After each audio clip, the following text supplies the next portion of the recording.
In this presentation, I'll be giving a brief overview of the Carthage High School Student Handbook. The team responsible for the creation and any additions to the handbook is going to be consisting of Dr. Holman and Dr. Tiller, high school principal and tech director, assistant principals and assistant director, Mr. Perkins, Mr. Patrick, and Mr. Whitehead, school counselor, Ms. Spencer, and senior year teacher, which is Ms. Wagner. The process for adding or making an addendum to the handbook is going to start through a three-step process. The first process is just simply bringing it before the director or the principal. That both of them have an open door policy. If something happens throughout the year and they feel that something needs to be done, they'll just pop into their office and have a brief conversation about it, and the information will be put on a post-it note and placed inside their handbook. The team will meet towards the end of the year to address the suggested additions. They'll toss the information around as a group and review it, and they will begin draft mode. They will sit there and create drafts of the suggestions that they felt needed to be added, and they will compare them to current school policy. With the information being supported by school policy, they will bring it before a vote to the school board. The school handbook consists of 5 main sections. The first section is school pride, student rights, code of conduct, citizenship, and signature pages.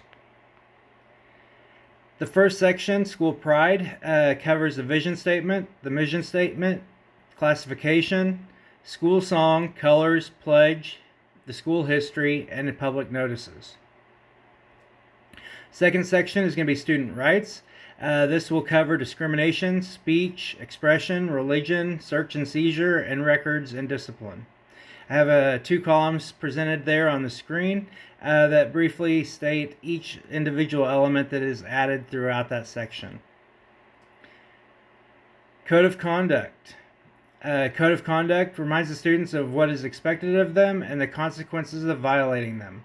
It's broken into 6 key areas: appropriate school behavior, arrival and attendance at school, appropriate care of school property, cooperation with the school faculty and staff, and complying with being courteous, decent, and moral individuals. You have citizenship. Citizenship is going to be student expectations of going beyond just the classroom, and they clearly define the expectations of each. This would, for example, cover Missouri's Athletic Association, any incentives, scholarships, special events, activities, and prom. We have signature pages. The signature pages that are included are going to be agreement to terms and conditions, network usage agreement, and employee-student communication permission forms. The distribution of the school handbook is going to be primarily done through as a digital copy. The handbook is actually conveniently located on the school website and is pushed out at the beginning of the year. This is the first year that Carthage went digital. They want to say that they went fully digital, but they still had 200 hard copies printed in the event that someone would ask or request for physical copies. Currently, at this point in time, no one has asked for an actual hard copy.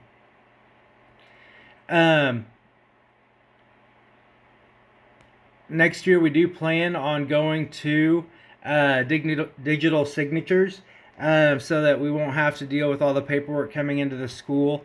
But currently, it is color-coded, and it's neatly organized and able to be stored efficiently. The recommendations that I have is currently we have a unique situation that a student that would be caught with ibuprofen would get greater punishment than a student caught with a vape. Currently, the way it's set up is we see kids with ibuprofen, the instant response is for ISS, while vapes are in school detention. So ibuprofen would be a student would instantly have ISS, and vaping would be a 9th hour for that day. Thank you for your time.